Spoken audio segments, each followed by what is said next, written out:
Talk பே app 10 பைசா செலவில்லாம இந்த ஆப்பை use பண்ணி நீங்க கால் பண்ணாலே உங்களுக்கு காசு கிடைக்கும். என்னங்க சொல்றீங்க அப்படிங்கிறீங்களா? நம்ம தமிழ் பசங்க டெவலப் பண்ணி பிளே ஸ்டோரால அப்ரூவ் பண்ணப்பட்ட இந்த ஆப்பை உங்களுடைய போன்ல இன்ஸ்டால் பண்ணிக்கிட்டு இந்த ஆப் மூலமாக நீங்க பண்ற ஒரு காலுக்கும் மார்ச் 1 இருந்து உங்களுக்கு ரிவார்ட் பாயிண்ட்ஸ் அக்குமுலேட் ஆக ஆரம்பிக்கும். அப்படி அக்குமுலேட் ஆன ரிவார்ட் பாயிண்ட்ஸ் நீங்க எப்போ ஆசைப்பட்டாலும் கேஷ் ஆக கன்வெர்ட் பண்ணிக்க முடியும். இந்த ஆப் ஒரு ஃப்ரீ ஆப் மட்டும் கிடையாது, இது சேஃப் அண்ட் செக்யூர்டான ஆப்பும் கூட.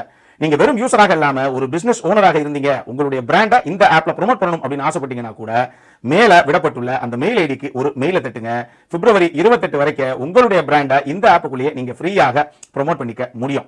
ஒரு யூசர் இந்த ஆப்பை யூஸ் பண்ணி ஒரு கால் பண்றார் அப்படின்னா அந்த கால் ஆக்டிவாக இருக்கக்கூடிய மொத்த டியூரேஷனுக்குமே உங்களுடைய அந்த பிராண்ட் ஆட் அவருடைய டயலர் ஸ்கிரீன்ல டிஸ்ப்ளே ஆகும்.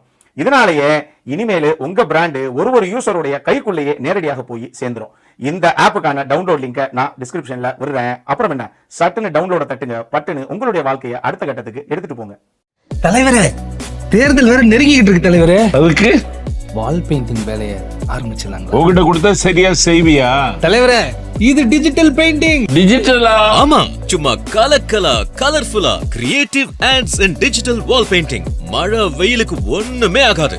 உங்க கட்சி, உங்க தலைவர், உங்க சின்னம். தமிழகத்தின் அனைத்து சுவர்களிலும் creative ads in digital wall painting. உங்க கட்சி, உங்க தலைவர், உங்க சின்னம். Hello viewers, welcome to Filmi craft. நான் உங்கள் அருண். இந்த எபிசோட நம்ம பார்க்க போகிறது மயிலாடு. படத்துடைய ஆரம்பத்திலேயே ஒரு வசதியான வீட்டை சேர்ந்த ஒரு லேடி, அவங்களுக்கு 2 கிட்னி ஃபெயிலியரு. இப்போ அவங்களுக்கு இமீடியட்டாக கிட்னி டிரான்ஸ்பிளான்டேஷன் பண்ணியே ஆகணும் அப்படிங்கிற நிலைமை அவங்களுக்கு. இதுக்கப்புறம் இந்த கதையில் என்னதான் நடந்தது, இதுதான் இந்த படத்துடைய மொத்த கதையே. இந்த படம் குக்கு மாதிரி, ஜோக்கர் மாதிரி அற்புதமான படங்களை கொடுத்த ராஜமுருகனுடைய இன்னொரு படம்.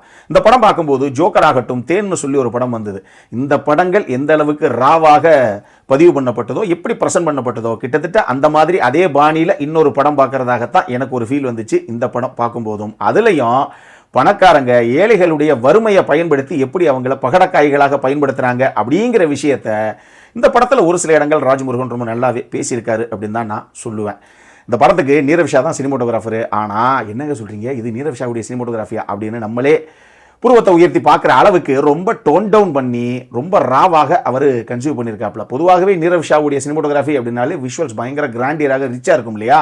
அப்படிலாம் எந்த கிமிக்ஸ் வேலையும் இல்லாமல் ஏதோ பக்கத்து வீட்டில் பார்க்குற மாதிரி வந்து சம்பவத்தை பதிவு பண்ணியிருக்காப்புல. அவர் படத்துடைய ஆரம்பத்தில் அந்த ஒரு சிங்கிள் ஷாட்டில் ஒரு சாங் ஒன்று இருக்கும், அது இன்னும் கொஞ்சம் பெட்டராக ஸ்டேஜிங் பண்ணியிருக்கலாமோ அப்படிங்கிற மாதிரி தோணப்பட்டாலும் ஓரளவுக்கு நல்லாவே இருந்துச்சு. அந்த பாட்டு ஒரு நல்ல அட்டம்ப்ட் தான் அது. படத்தில் சசிகுமார், சைத்ரா ஜே ஆச்சார், குரு சோமசுந்தரம், அப்புறம் ஆஷா சரத்னு சொல்லி முக்கியமான ஒரு 4 கதாபாத்திரங்கள் எல்லாரும் அவங்கவுங்க கொடுத்ததை பண்ணியிருக்காங்க. இது போக கோபி நயினார், ஜெயபிரகாஷ்னு சொல்லி இன்னும் ஒரு சில கதாபாத்திரங்கள் வருது. எல்லாரும் அவங்கவுங்க கொடுக்கப்பட்டது என்னவோ அதை கொண்டு வந்திருக்காங்க. ஷான் ரால்டனுடைய மியூசிக்கை பொறுத்தளவுக்கு பேக்ரவுண்ட் ஸ்கோரிங் ஓரளவுக்கு நல்லாவே இருந்தது. பட் பாடல்களை பொறுத்தளவுக்கு ஜோக்கர் படத்துடைய அந்த ரிசம்பிளன்ஸ், அந்த பாடல்களுடைய ரிசம்பிளன்ஸ் அப்படியே இருக்குதோ அப்படிங்கிற மாதிரியே இந்த படத்தில் ஒரு சில பாடல்களுக்கு எனக்கு அப்படி ஒரு ஃபீல். குறிப்பாக ஓல ஓல குடிசையில்னு அந்த படத்தில் ஒரு பாட்டு ஒன்று இருக்கும். அதே மாதிரியே ஒரு ஸ்டைல் ஆஃப் கம்போசிஷனில் ஒரு பாட்டு ஒன்று இந்த படத்துலையும் இருக்குது. இந்த படத்தை பொறுத்தளவுக்கு ஆக்சுவலாக படத்துடைய ஃபர்ஸ்ட் ஹாஃப் எடுத்துக்கிட்டீங்க அப்படின்னா ஜோக்கர் படத்தில் ஹீரோவுக்கும் அவருடைய மனைவிக்குமான ஒரு ஃப்ளாஷ்பேக் ஒன்று வரும். கிட்டத்தட்ட அந்த ஃப்ளாஷ்பேக்கில் ஹீரோ யார், அந்த அவருடைய மனைவி கல்யாணத்துக்கு முன்னாடி யார், அவங்க எப்படி மீட் பண்ணாங்க, எப்படி ஒருத்தருக்கு ஒருத்தர் பிடிச்சி போச்சு, அதுக்கப்புறம் கல்யாணத்துக்கு அப்புறம் என்ன நடந்தது அப்படின்னு எந்த மாதிரி ஒரு காட்சி அமைப்புகளாக சித்தரிக்கப்பட்டதோ கிட்டத்தட்ட அதே மாதிரி ஒரு காட்சி அமைப்புகளை அதே ஸ்டைலில் அப்படியே கேப்சர் பண்ணி திருப்பி தூக்கி படத்துடைய ஃபர்ஸ்ட் ஹாஃபில் இங்கே வச்சுட்டாங்களோ. என்னதான் படத்துடைய ஃபர்ஸ்ட் ஹாஃபில் இருக்கக்கூடிய காட்சிகள்லாம் ஒரு மாதிரி கொஞ்சம் நல்லா தாங்க இருக்குது அப்படின்னு தோணா கூட எதுவும் ஃப்ரெஷ்ஷாக இல்லையோ, ஜோக்கரையே திருப்பி பார்த்த மாதிரி ஒரு ஃபீல் வருதோ அப்படிங்கிற மாதிரியே எனக்கு ஒரு ஃபீல் இருந்தது. வேற செகண்ட் ஹாஃபுக்குள்ள இவங்க கால் வச்சதுக்கப்புறம் உண்மையாக ஒரு எமோஷனலாக இல்லை ஒரு ஃபீல் குட்டாக கன்வே பட வேண்டிய ஒரு மெசேஜ் அது செகண்ட் ஹாஃபில். ஆனால் அதில் சின்ன சின்ன ஒரு சில காமெடிஸ் அங்கங்கே பண்ணி அந்த கதையில் அந்த இடத்துல அந்த மொமெண்ட்டுக்கான அந்த சீரியஸ்னஸ் இவங்களே டைல்யூட் பண்ணி விட்டாங்களோ அப்படிங்கிற மாதிரியும் எனக்கு தோணுச்சு. ஆஷா சரத்துடைய கதாபாத்திரம் ஆரம்பத்திலே ஒரு இன்ட்ரோ கொடுத்துட்டாங்க. ஆனால் இன்ட்ரோ பிளாக்கு முன்னாடி தான் அவங்க யார் அப்படிங்கிற மாதிரி ஒரு அன்வீலிங் பாட்டு ஒன்று இருக்குது. அது நல்லா தான் இருந்தது. ஆனால் அவங்கள ஆரம்பத்தில் இன்ட்ரோ நீங்கள் கொடுத்துருக்க தேவையே இல்லையோ, ஸ்ட்ரைட்டாகவே இன்ட்ரோவில் இந்த மாதிரி யாருக்கு இது போக போகுது அப்படிங்கிற மாதிரி அங்கே பண்ணி அவங்க யார் அப்படிங்கிறத அன்வீல் பண்ணியிருந்தாங்கன்னா அது இன்னுமே பெட்டராக எஃபெக்டிவாக அந்த சீன் ஒர்க் அவுட் ஆகிருக்குமோ அப்படிங்கிற மாதிரியே எனக்கு தோணுச்சு. படத்தில் ஒரு சில கதாபாத்திரங்கள் அவங்களுக்குள்ளே பேசிக்கிறதே இங்கிலீஷ்லேயே தான் பேசிக்கிறாங்க. ஆனால் தமிழ் சப்டைட்டில்ஸ் அப்படிங்கிறது எங்கேயும் போடப்படலை. அப்படி இருக்கிற பட்சத்தில் பாமர மக்களுக்கு எப்படி அந்த வசனங்கள் புரியும்? ஒரு 3-4 வசனம் 5 வசனம் தான் அப்படின்னா கூட என்னதான் உங்களுக்கு புரியும் அப்படிங்கிறது எனக்கு ஒரு சந்தேகமாக இருந்தது படம் பார்க்கும்போது.